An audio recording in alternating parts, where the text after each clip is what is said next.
See, this is an unfortunate condition that a whole lot of human beings are in. In their experience, in their personal experience, life is like me versus the universe.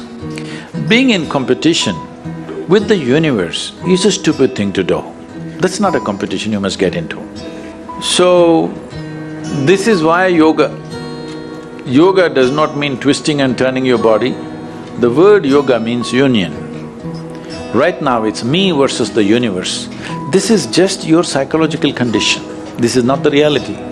Even when you feel utterly lonely, are you still breathing? So you're transacting with the world, isn't it? Yes? You only can't get along with the people around you, but the atmosphere is okay with you, food is okay if it tastes good, water is okay. You have transaction with the world, isn't it? Your existence is constantly an engagement with the universe, but your mind becomes against the universe. If you create a psychological condition that you're against or you're in competition with the universe or the cosmos, obviously you will feel crushed for small things. Little things will crush you. When I say little things, maybe you failed your examination, maybe you got thrown out of this university, maybe you got fired from a job, maybe somebody ditched you, maybe something else like this happened.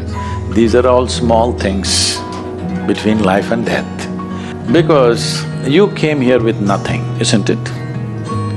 When you die, there is no container service for you. You die with nothing.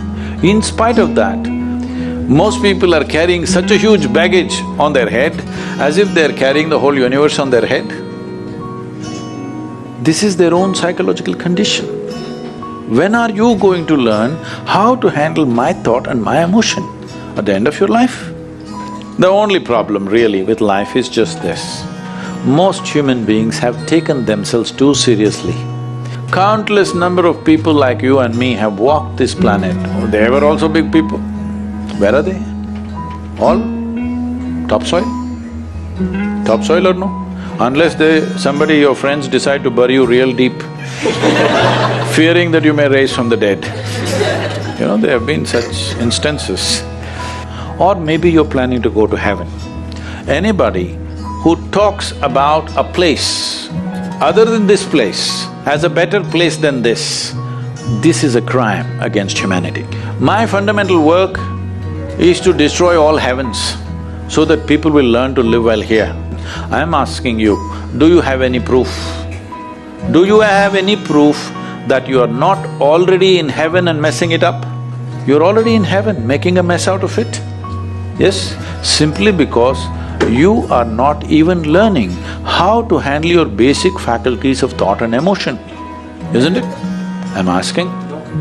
When will you learn how to handle my thought, how to handle my emotion, how to handle my body, how to handle my chemistry? When are you going to figure this? At the end of your life? Because this culture has grown, when to do spirituality means when you're 70, when you're no good for anything else. No, at the earliest possible time, whatever is most profound about you, not about heavens, about this life, everything that you need to know, you must know soonest, isn't it? Only then you live a sensible life.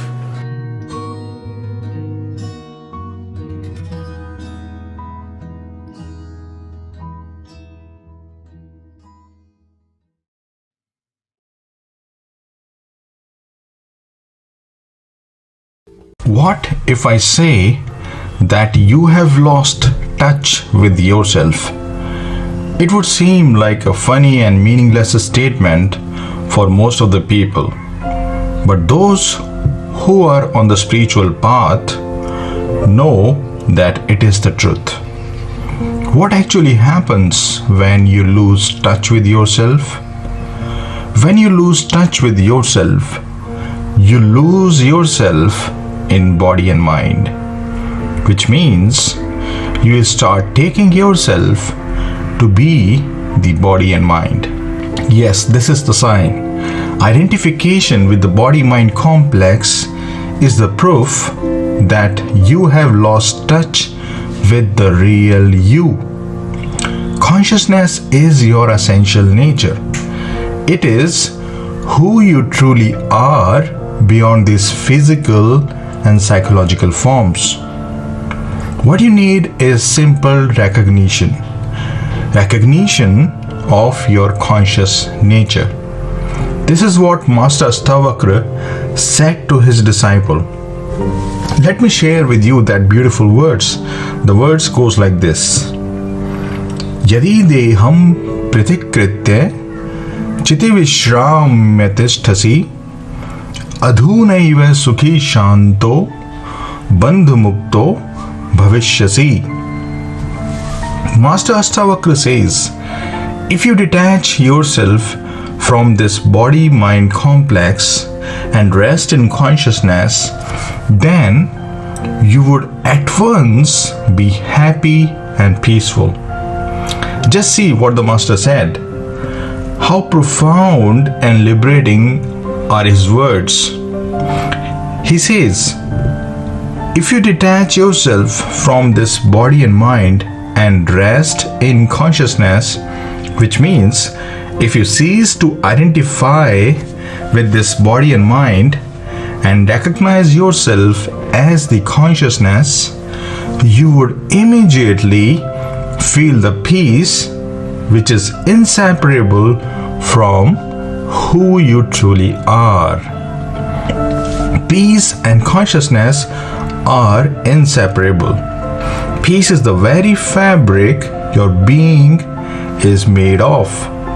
And that peace is not like the peace of cemetery, dull and dead. That peace is incredibly alive. It is musical. That's why Jesus called it as peace which passes all understanding.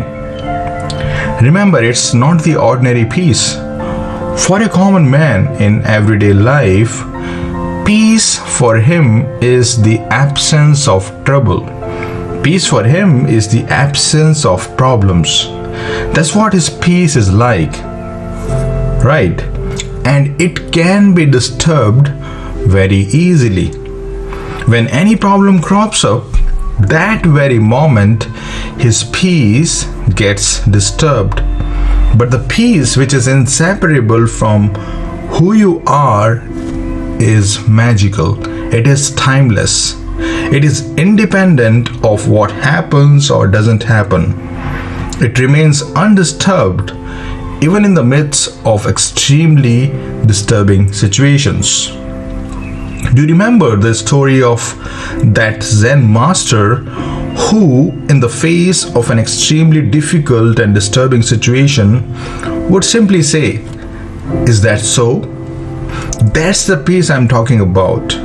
And you can see the lives of all enlightened masters, all enlightened beings, those who have left the mortal coil or those who are still walking this planet Earth right now. They all have one thing in common. And what is that? They have stopped reacting. Whatever happens in their lives, they simply respond. Why? What is the reason behind this? It's because they are anchored in their real nature. And the peace of their real nature doesn't allow them to react. It doesn't at all allow them to react. That's why they simply offer graceful response to every situation that they face in their lives. Now, have a close look at your own life and see whether you offer graceful response to a disturbing situation or you simply react. If you react, then you are lost in this body-mind complex. But if you offer graceful response, then you have regained touch with the real, conscious, infinite you.